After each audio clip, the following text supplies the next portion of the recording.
Hello everyone, my name is Nam Cho, also known as Anna's dad, according to the introduction. Today my talk's going to be on passion.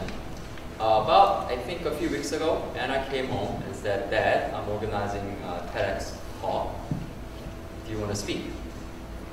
And I said, "Do I have a choice?" She says, "No." She turned around and went to her room. And then she sent me this a link that had the TED Talk speaker guide to make sure that I read everything, make sure that I am fully compliant. Right? As I was preparing the talk, then she came over to me and said, my friends have heard about you, that you're an HR director. They have really high hopes for you. Make sure that your talk's good." Okay. During the break, she came to me, "Dad, are you nervous?"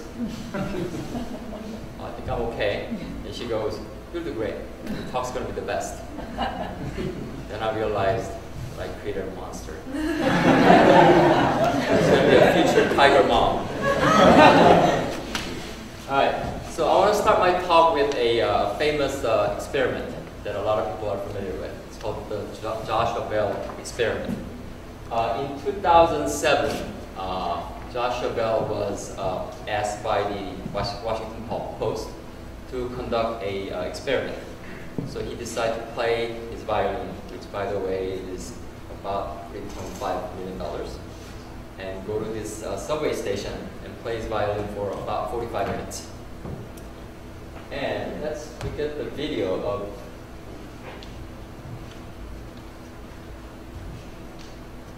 just a few seconds.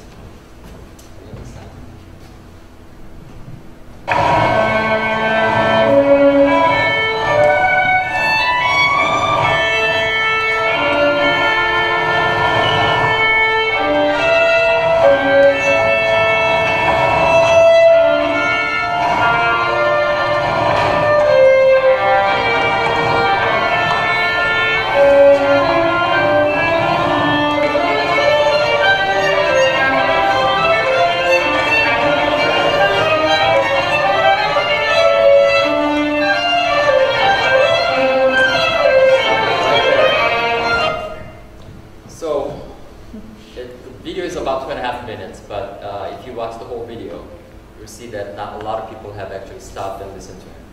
Guess how many people have passed by? 1,097 people actually passed by. Only 7 actually has stopped and listened to him. And only 1 actually recognized him. 27 people actually gave him money. And he collected about $32. Not bad for playing 45 minutes of music. But his concert ticket averages about $100. And it's usually all sold out. So, why people did not stop? There's a lot of reasons that we can think about. It was a busy time. It was actually rush hour in the morning time. People were late for work, late for their appointment. They had other better things to do. They didn't recognize him. He was wearing a baseball cap, he was wearing a pair of jeans, and he looked like one of those musicians on the street. He didn't look like a famous Grammy Award winner. Okay. So here's the things that I learned from this video. The first thing that I learned is that for everything, that there's the right time and right place. Even if you have the greatest message, if you're not presenting at the right time, at the right place, to the right audience, the message will not be delivered. The second thing that I learned is that when we may be passing by great learning opportunities every day, I almost missed by not wanting to come to this one. But luckily enough, my daughter convinced me to come, and I'm very happy that I did. The third one is that sometimes we just need to stop and listen, or stop and learn. And I think that's what we're doing here today. That all of you guys decide to stop and listen to other great performance and other great talks. But lastly, we only learn as much as we are prepared for. Even if we present the best ideas, the greatest music, if you're prepared for it, you'll learn from it. But if you're not, you will not get anything out of it. with that in mind, I want to talk a little bit about passion. So the definition of passion is that it's an intense emotion, a compelling enthusiasm or desire for something or someone. I want to share 3 things that I'm most passionate about today. And by sharing that, I'm hoping to have a connection with you, that we'll have a common understanding of why passion is important. The first thing that I'm most passionate about is learning. I've been in the HR, human resources role for a long time. And for the most of the time, my role was head of the global learning for a multinational company.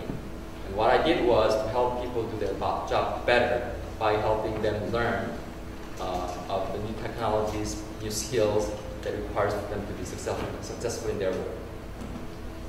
There's an interesting research that we came across as I was doing this job. The research that was done in 2010 by Cornell University. What they've done is that they came up with an assessment that measures how willing and how capable people are to learn. And they tested about 100 top-level executives across the country in the US.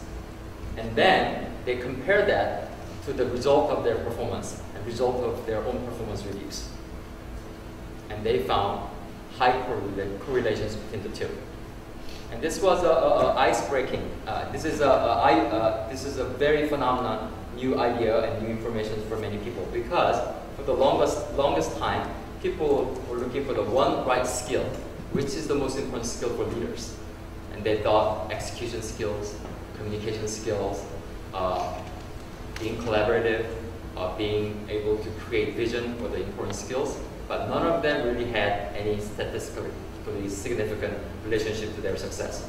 The only thing that came out that has a real meaningful relations was their ability and willingness to learn. So with this study, that they said high learning agile individuals are also high performers. So if you want to be successful in the workplace, the best way to do it is to improve your ability to learn.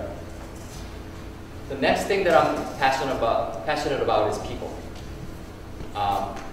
As somebody who's working in the HR department, I get to work with people all the time. People that are happy, people that are angry, people that are confused. There's a very interesting study that was done by Professor Tiziana Cassiero at Harvard University. And in her study, she studied different people in the workplace, and she looked at 2 things. First, she looked at their competency levels, meaning how good their skill levels are. And then they looked at the likability, meaning how well they're liked by their peers. And they found something very interesting. Obviously, there are people that are well liked and that has a great competency or great skills. They're called lovable stars. And there aren't that many of them, so everybody seeks them. Then, on the opposite side, there are people who are not so competent and not necessarily liked by others. She categorized them as incompetent jerk. Okay? Obviously, these people don't usually last a very long time. Okay? But what's most interesting about this research is the other 2 categories. Next one is called lovable fool. They're not the most competent people in the workforce, but that they're people that they like them. They have care for other people, have a passion for relationship, and they have a good relationship with other people. On the other side, there are people called competent jerk. They're really good, very knowledgeable, but they don't play nice, and people don't like to work with them.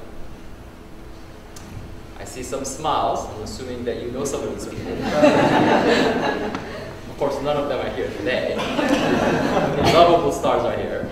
But these are the people that we have to work with. And the most interesting thing about this research is comparing competent jerks with lovable fools. So she asked people, who would you rather work with? Competent jerks or lovable fools?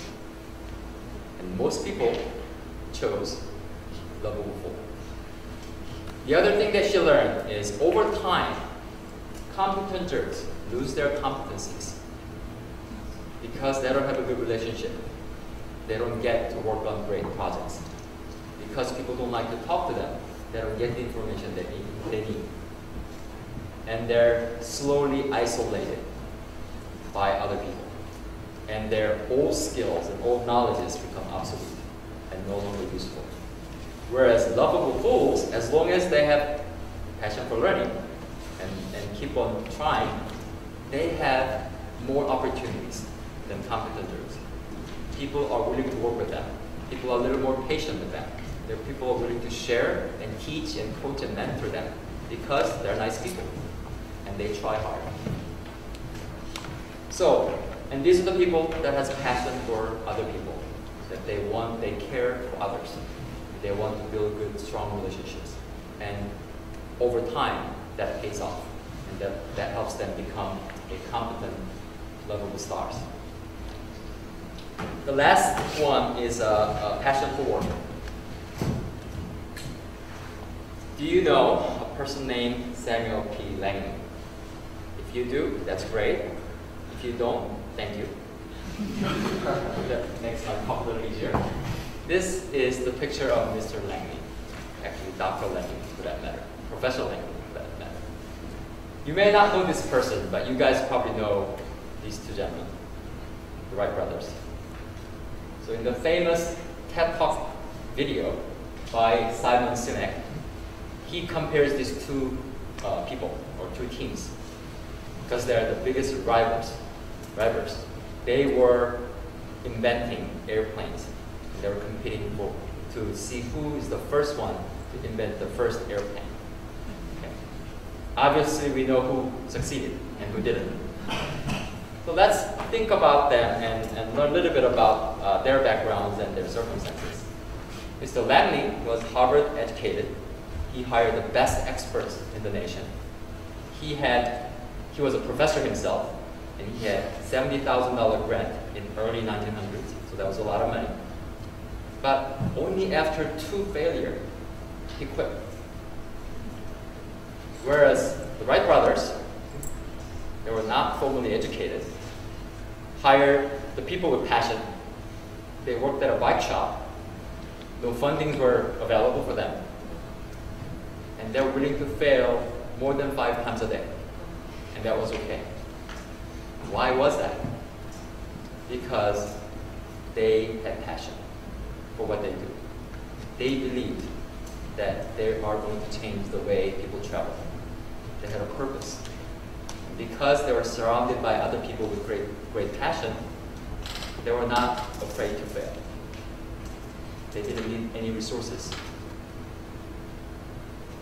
So this is what I learned from my own experience in these 3 areas.